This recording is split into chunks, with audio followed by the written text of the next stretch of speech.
السلام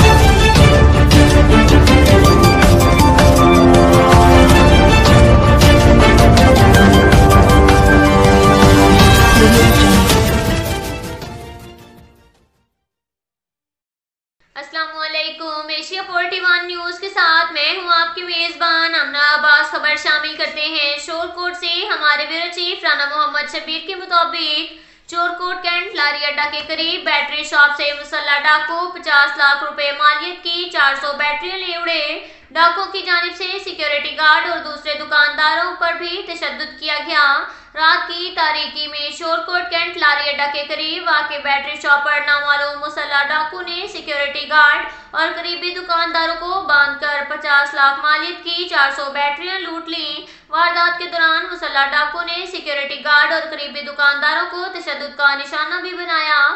واقعے کے سی سی ٹی وی فوٹیج منظر عام پر آ گئی، جبکہ واقعے کی اطلاع ملتے ہی تھانہ شور کوٹ کینٹ پولیس موقع پر پہنچ گئی اور ڈاکوؤں کی تلاش شروع کر دی۔ اب تک کے لیے اتنا ہی کافی ہے۔ ملتے ہیں اگلے بلیٹن میں، ہمارے ساتھ رہیے گا۔ اللہ حافظ۔